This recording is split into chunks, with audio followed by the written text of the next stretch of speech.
We talk about much to do about nothing. Ben Stokes is back, as is Gus Atkinson for the next Test match, and we spent 2 weeks and a day to get that verdict, which for me could have happened in a matter of days. And it leaves me with so many questions about why on earth do we need some sort of independent regulator to deal with it was relatively minor curfew issue, right? The game was over by that point. So, if they go out and they go out a bit later, I don't really see what the big problem is. And then, you move it on to other things. Why is it taking so long? We were told initially that, they weren't the aggressors. They'd done nothing wrong. That was made very clear.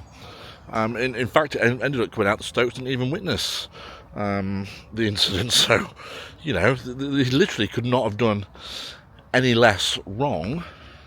Has this independent regulator not heard of CCTV? The fact that we live in a smartphone era. So if there's really nothing doing, how's it taken this long? To get to this stage. They were already playing for their counties and been brought back midway through the county games. The regulator's still going on at this point. And, talk about sort of justifying your job or justifying your position. I mean, this has been a complete waste of time. And the fact that it's taken 2 weeks to do this is just absolutely nuts. We missed a Test match without our captain. And, look, Ben Stokes isn't the best of form, but still, not just the captain, but somebody to balance your side. And potentially one of our best seam bowlers as well. And we've just been spending all this time going around in circles, and we seem to have been told what we knew in the first place, that they did nothing wrong. All it seems to is that Gus Atkinson got threatened. They threw a punch at him. Stokes was maybe in the toilets or something. That's it. And at the time, English cricket's obviously embarrassed itself badly over the winter. And look, if your captain would have got into an actual punch-up, then fair enough, that would have been a heap of embarrassment. We've just kind of made it worse for ourselves by just dragging this out and not nip it in the butt from the get-go. Why was this not dealt with straight away? And then you get all the strange, like Ben Stokes was apparently on the verge of not just giving up the captaincy but quitting the game. Then you get McCullum coming out how worried he is and alluding to the fact, I guess, about his mental health.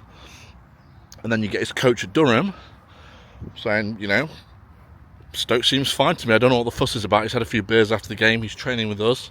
And we're going to play him against Northants. And then you get the Durham, was it the chief exec or whoever it is, saying Stokes is absolutely fine and is just as normal. So you wonder what on earth is going on. You have, McCullum and Key have been very, very cagey, very, very strange about it. McCullum in particular, I'm wondering if McCullum's was secretly hoping this would be an opportunity to get Stokes gone, because Stokes broke rank over the winter and very correctly pointed out that other teams have caught up with what we're doing. Stokes actually went out and played off message, if you like. He played differently. He's striking 35, 40 per 100 balls, and yeah, he was a bit out of form. It didn't come off for him, but fair play. At least he recognised that England were making a bit of fools out of ourselves over the winter and tried to do something a bit different, tried to put a higher price on his wicket and play a different form of Test match cricket. And there was definitely some tension at the end. Stokes very clearly came out and said other sides have caught up with us, and then he said the comment about no room for weak men in his dressing room. And then McCullum's on the field at Sydney saying, it just needs a little bit of nip-tuck. We're not a million miles away, and I make no apologies for the setup that I run and all that sort of stuff.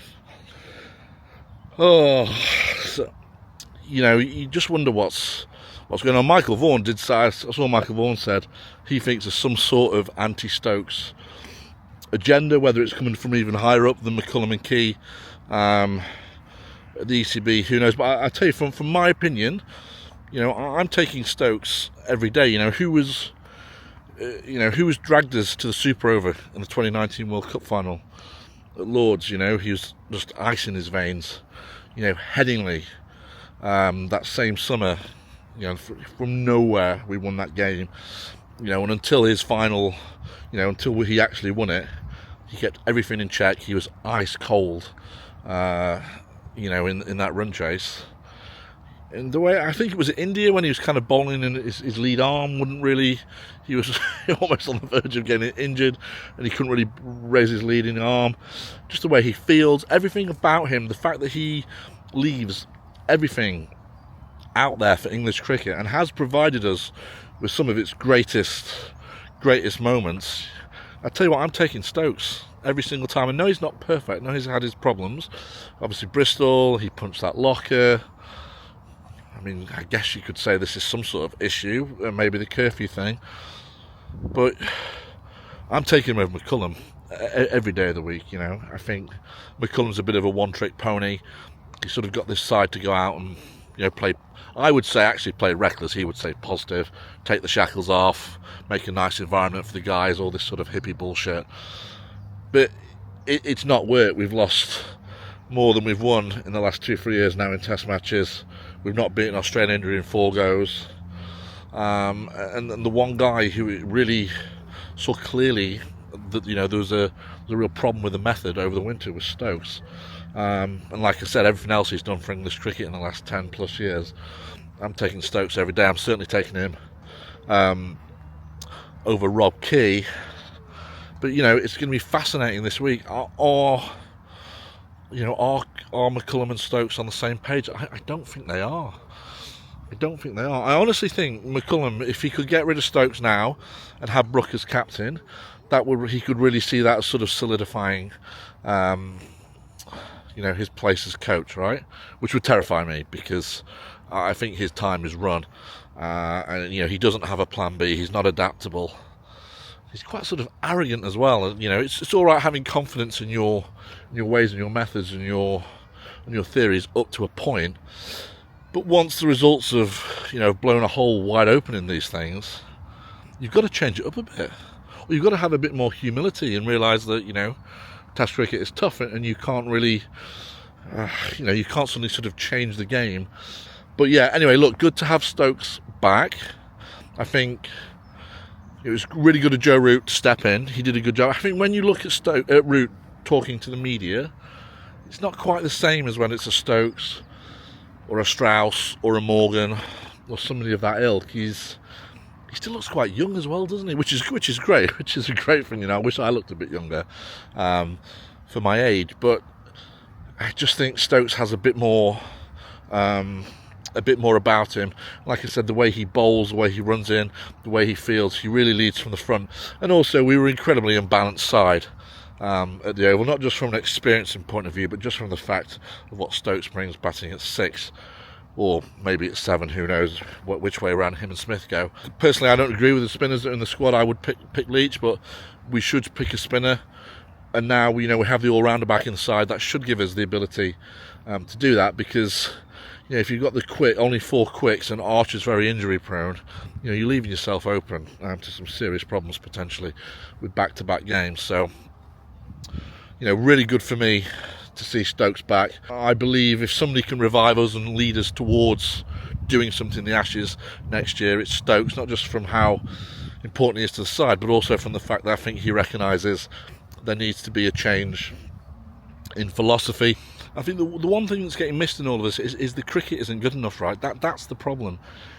Go back to 2005. So if we'd have lost 4-1, 5-0 to the Aussies, and then Flintoff had been in the tabloids, stumbling everywhere, pissed, coming out of nightclubs, it would have gone down very, very badly. But we won. That was the culmination of a lot of hard work from that team, from Fletcher to Hussain to Fletcher to Vaughan, etc., etc. We know the story.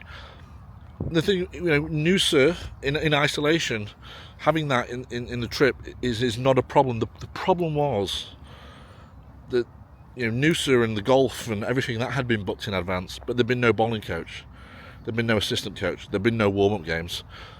There was not even a plan to see a spell of Mitchell Starks. We lost a game from 90 for 1 or 90 for none on lunch on the second day, the first test ahead on the second innings, and we lost it by the end of that day. And that's the problem. I think people can accept the fact that the guys want to drink and need to unwind, but they can't accept they're doing that while what we're seeing on the pitch and what we're seeing behind the scenes is so far away from what it needs to be. So look, England need to come together. They need to get their coaching staff. They need to get a way of playing, you know, and they need to put some pride back into playing Test cricket. I think that's the main issue for me. If they get the playing side of things right, the fact that, you know, the odd little thing might happen, and yes, we live in the world of cameras, and the odd thing might get caught on camera, I think that will fall a lot more into the background if we can get the cricket right. The problem is, you know, if we're getting dicked all the time in our Test cricket and we're not seen to be taking it seriously, then any little incident that happens is just going to get blown out of all proportion. Massive game this week. Do a preview tomorrow. If we lose, all bets are off, right? It's getting a bit tricky to see how possibly even McCullum's position is tenable going forward. So yeah, huge times. Really exciting. I'm looking forward to this. You know, we normally go well at Trent Bridge, so fingers crossed we can get back at it. Let me know what you think in the comments. Would you stick with Stokes, or are you happy to see him back, or are you one of the ones who think actually this guy's a bit of a loose cannon, should maybe have lost the captaincy and all that sort of thing? Let me know in the comments, and I'll speak to you soon.